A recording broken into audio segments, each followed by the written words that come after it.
Have you ever been in a situation that felt absolutely hopeless? Imagine it for a moment. You are in an arena under the eyes of millions.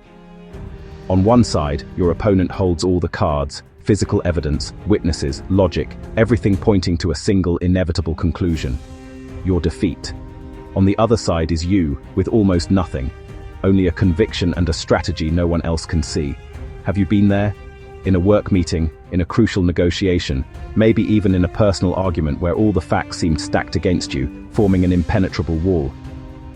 The feeling of fighting a losing battle is one of the most paralyzing there is.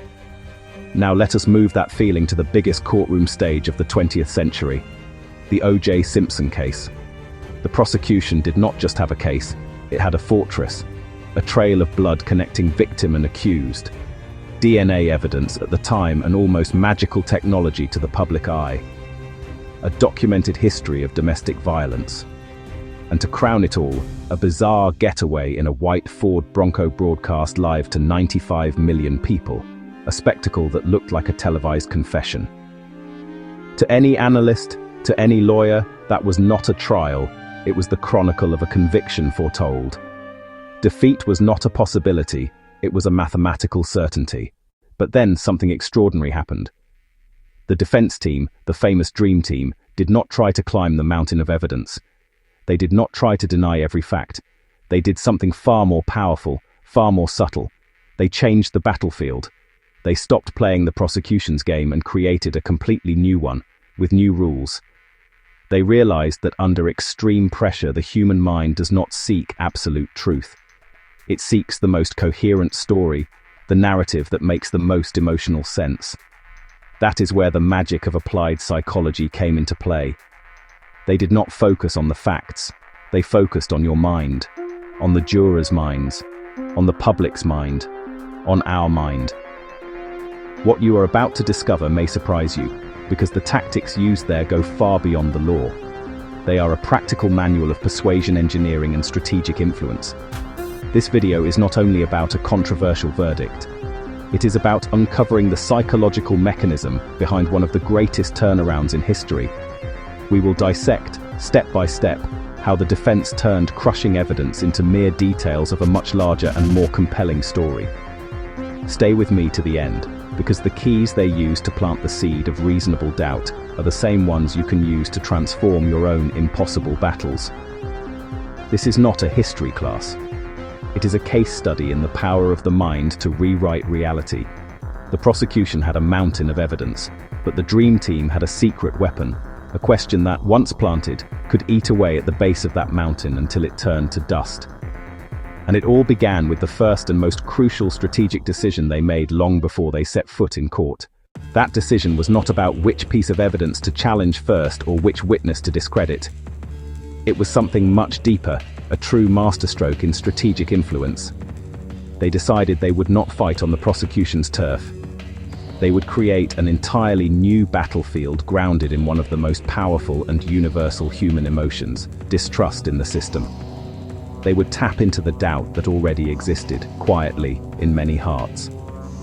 Before I show you exactly how they executed this maneuver and built this new reality, I need to pause and ask you something. That feeling that there is an official truth and a truth you feel, that distrust, that intuition that there is something else behind the curtain, does that resonate with you? If this dive into the psychology behind our decisions makes sense to you, if it provokes you or makes you think, tell me in the comments what has most struck or intrigued you so far. Your view, your experience, enriches our discussion and turns this space into a true community of curious minds. Every comment, every perspective helps me understand what matters most to you. And when you like this video, you send me a clear signal. A signal that this kind of deep analysis that goes beyond the surface is what you want to see here. It is your way of saying keep going. Your participation truly is the fuel that lets me keep investing time to dig deep into cases like this and bring you a decoded analysis. And of course, if you, like me, are fascinated by what happens behind the curtain of big decisions and want to master this persuasion engineering for your own life, subscribe to the channel. It is your guarantee that you will not miss a chapter of our journey. Thank you, sincerely, for helping build this space. Now with that energy, let us return to the eye of the storm. To understand the brilliance of the turnaround, we first need to feel the crushing weight of the mountain they had to move. Let us look closely at the fortress of evidence the prosecution built, brick by brick, which seemed absolutely indestructible. Think of it as an avalanche. First, the blood. Not a drop, but a river of DNA evidence creating a direct trail from the crime scene to OJ Simpson's bedroom. In the mindset of the time, DNA was the ultimate proof, almost a divine signature of guilt. Then the bloody glove found on his property, the pair to the one left beside the victims. And of course, the history of violence, the calls to the police, Nicole Brown's recorded pleas. Each of these facts was a solid brick in the prosecution's wall. As if that were not enough, the whole world watched live as the white Bronco chase unfolded. That was not just a flight. It was a media spectacle that cemented in the public mind an image of guilt. The prosecution wanted the jury to feel exactly as most people felt watching it, cornered. With no logical way out, no room to breathe, no alternative but conviction. We have all felt a version of this in our lives. That presentation without all the data. That negotiation where the other side seemed to hold every advantage. That argument where logic felt like a weapon pointed at us.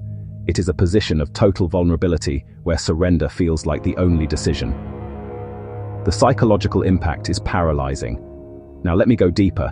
Understanding this mountain of evidence is not just about listing facts, it is about understanding the weight it creates in the mind. The prosecution was not only presenting evidence, it was building a narrative of inevitability. The goal was to create a mental consensus before the defense could speak a single word. It was a strategy to close the jury's mind to any other possibility, to any other story. What we see behind the scenes is an attempt to control the perception of truth, to make one version of events so dominant that any other seems absurd. This is the real journey for anyone in a persuasion battle. It is not merely about contesting facts, but about breaking a reality already consolidated in people's heads. That transformation begins with a single act of courage, refusing to accept the story imposed on you. If you feel it is possible to turn things around even when all seems lost, comment below. The turnaround is possible. Faced with this universe of concrete facts, this avalanche of proof, where does a lawyer even begin to build an alternative reality?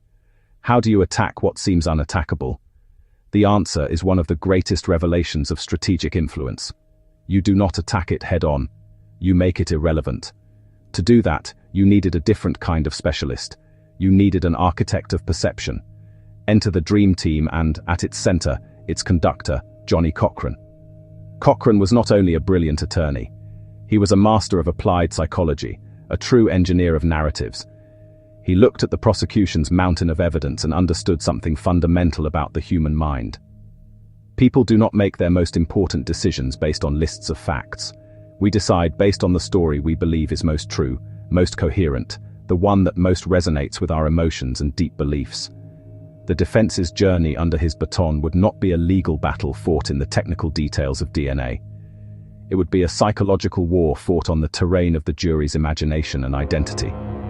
The impact he sought was not to refute a piece of evidence, but to invalidate the credibility of those who presented it. Now let me go deeper. What Cochran did behind the scenes was a complete transformation of the objective. While the prosecution told a simple, direct story about a crime of passion, a story of jealousy and rage, Cochran realized that narrative was too strong to fight with simple denial. The only way out was to present an even stronger story, more visceral, and, for that specific jury in Los Angeles in 1995, far more meaningful. He decided the hidden truth was not in OJ and Nicole's relationship. It was in the relationship between the Los Angeles Police Department and the black community. He changed the protagonist and the antagonist. OJ ceased to be the defendant and became a symbol, a victim of a much larger system. The key to victory, the great turning of the key, was no longer in the evidence, but in which of the two stories the jury would choose to believe. If you understand that how a story is told can change everything, comment below. Narrative defines reality. The prosecution had a story about a man. Johnnie Cochran was about to tell a story about an entire nation. What story could be powerful enough to erase a trail of blood? What narrative could outshine the irrefutable glow of DNA?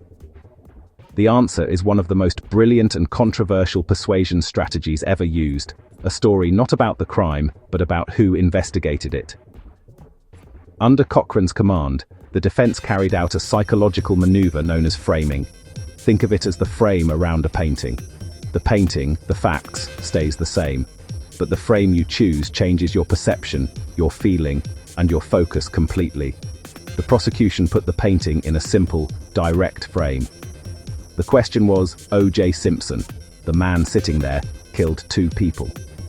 All the evidence was presented to answer that single question. What the Dream Team did, with impressive mastery, was to rip the painting from that frame and place it in another, much larger, more complex and emotionally charged frame. The new question, the new frame they proposed to the jury, was this: is the Los Angeles Police Department, an institution with a public and painful history of racism and corruption, trustworthy? Can we believe that every piece of evidence in this room was collected, handled, and presented without contamination, bias, or bad faith? Now let me go deeper. The impact of this mindset shift is devastating to the original narrative. It creates what psychology calls cognitive dissonance. Suddenly, the juror's brain has 2 powerful, conflicting ideas to process. The science of DNA says he is guilty, versus the history of police corruption says I cannot trust the source of that science. This conflict generates immense discomfort. To resolve it, the mind seeks a way out. The defense's journey was to make distrust of the police the easiest and most justifiable exit. The hidden truth behind the scenes is that they did not need to prove OJ's innocence. They only needed to prove that the prosecution's story was not 100% reliable. A single crack in the foundation could bring down the entire edifice of the accusation. This was the seed of reasonable doubt, planted not as a legal term but as an emotional state of uncertainty. If you could see the power of simply changing the central question, comment below. Framing is the key. But a narrative about a corrupt system is still abstract, a concept. For the strategy to have the necessary impact, for the jury to touch, feel, and channel its distrust toward a concrete target, the defense had to give that idea a face. They needed a villain. They found him in Detective Mark Foreman. At first, he was just a key prosecution witness, the man who conveniently discovered the bloody glove on OJ Simpson's property. But behind the scenes, the defense pursued an implacable hunt to completely transform his image. He would cease to be an exemplary cop and become the embodiment of everything they claimed was rotten in the LAPD. Every great story, from ancient myths to modern blockbusters, needs a clear antagonist. It is a fundamental principle of human psychology. We connect to stories through characters. It is hard to feel anger toward a system or a failed procedure, but it is very easy to channel emotion toward a person. The defense used this trigger with surgical precision. By focusing on Foreman, they gave the jury a target for all its doubt and indignation. Every revelation about his past, every prejudiced word, reinforced the narrative that he was not just a bad cop, but living proof that the entire police force was tainted. The impact was immediate. The negative energy once aimed at OJ Simpson was deftly diverted, like lightning, to Mark Foreman. Now let me go deeper. This is one of the most powerful lessons in persuasion, and it applies far beyond a courtroom. In a negotiation, a sale, any scenario where you must convince, clearly defining the enemy, whether a competitor, a problem, an obstacle, or a bad idea, is a master tactic. By creating a common adversary, you build alliance and shift attention away from your own weaknesses.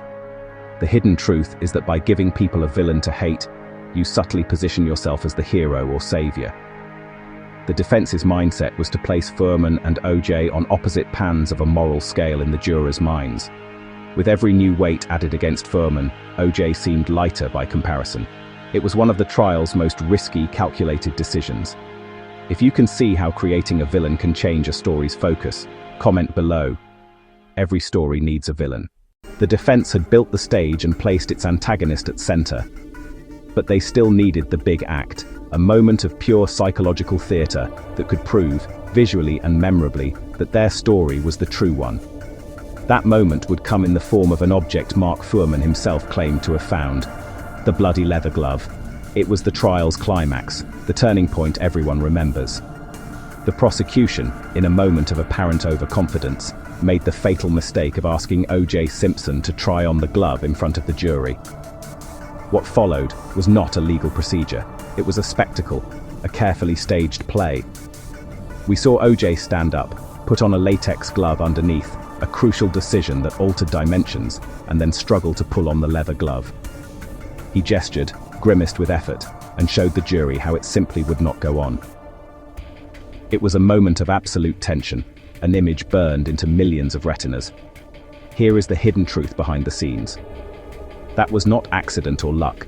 It was the manifestation of one of persuasion psychology's most powerful principles, the demonstration effect.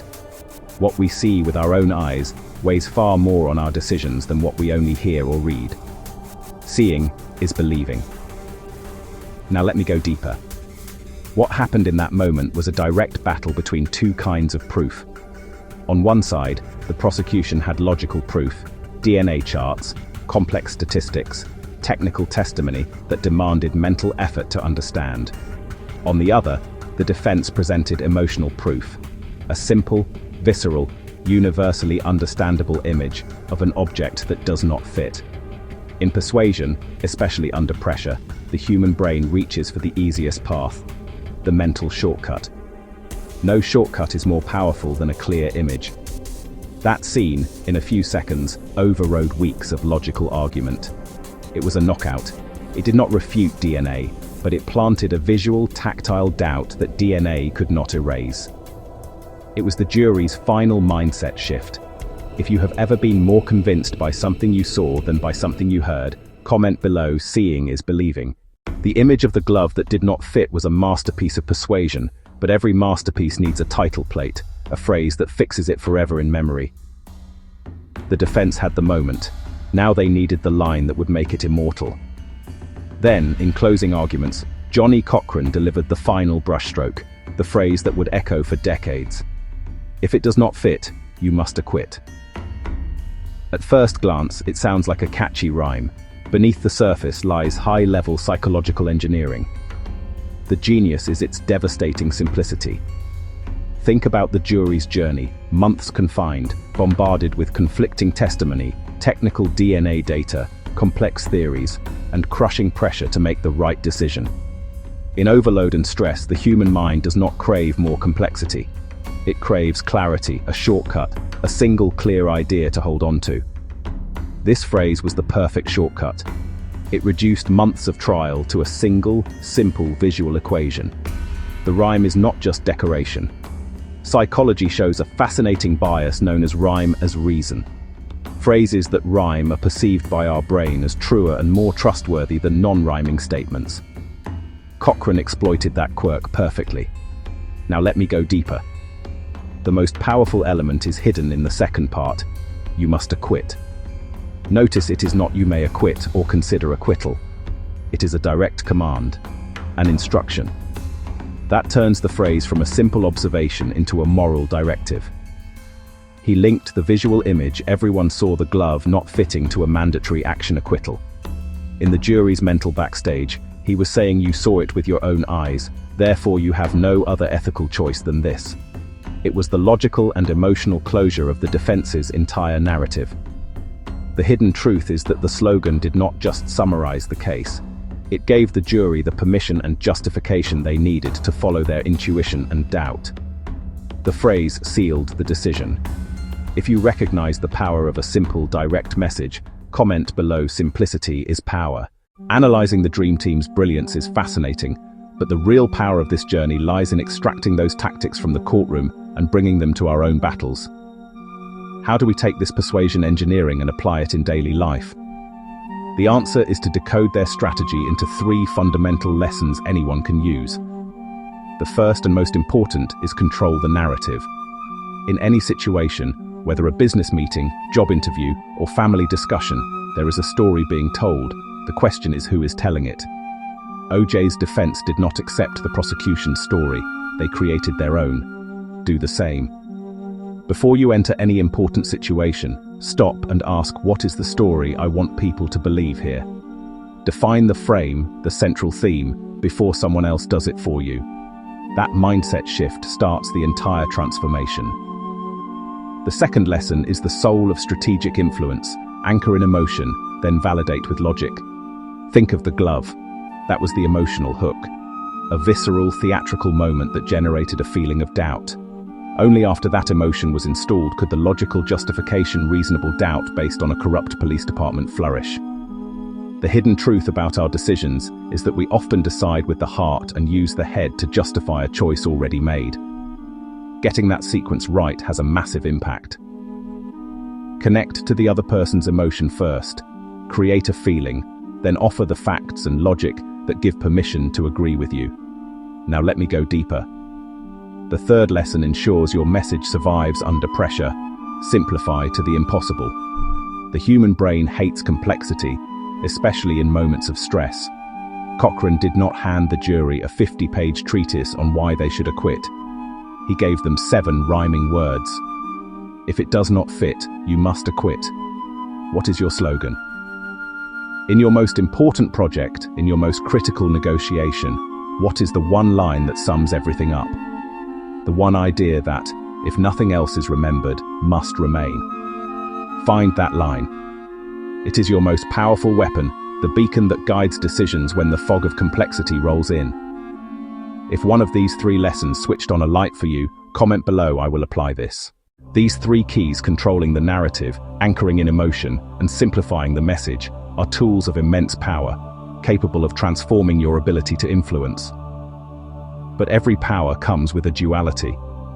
That brings us to an inevitable and somewhat dangerous question. If a well-told story can truly overcome a mountain of facts, what does that say about our pursuit of truth? In the OJ Simpson case, with a narrative so powerful it overshadowed DNA, was the verdict just?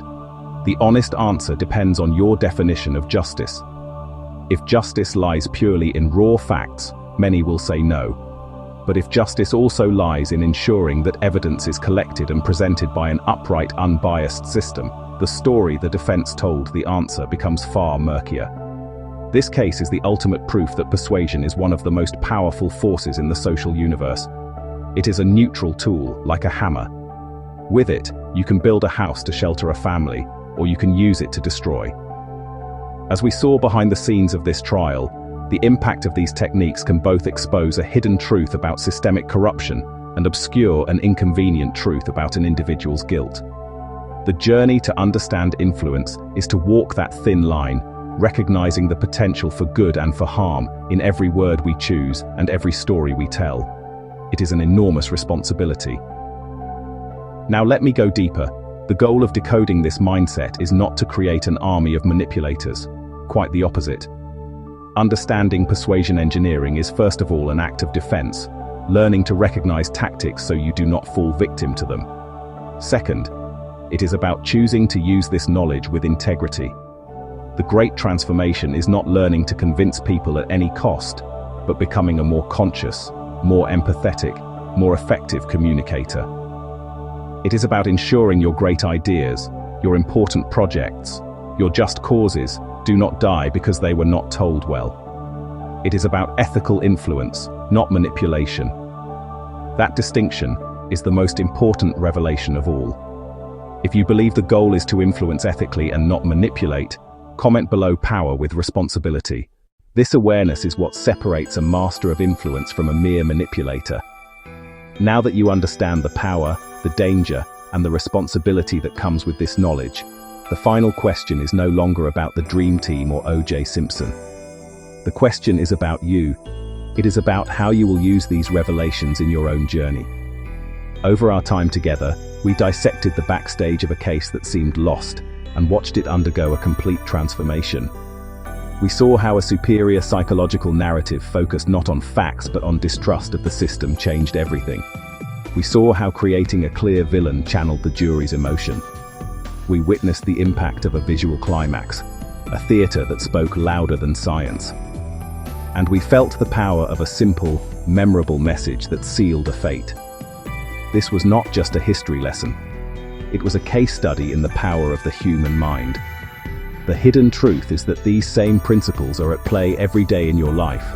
In that meeting where your project needs approval, in that salary negotiation where you must demonstrate value, in those difficult conversations where you need your viewpoint to be at least understood. In all those arenas there is a narrative. In all of them, there is the possibility of creating an emotional connection. In all of them, a simple, clear message has an outsized impact. Now let me go deeper. The greatest revelation is not about the tactics themselves, but about the mindset that you can indeed be the architect of perception in any setting. It is about shedding the posture of a victim of circumstance and adopting that of a strategic storyteller. Not to manipulate, but to give your ideas the chance they deserve. To ensure your truth is heard clearly and convincingly. What the Dream Team did on a global scale, you can do on a personal scale. It is a process of observing, understanding the psychology in play, and then making communication choices that move you in the direction you want. This learning journey is itself a transformation in how you see the world and your place in it. If you feel ready to start using these tools and take control of your narrative, comment below, "My turn to judge."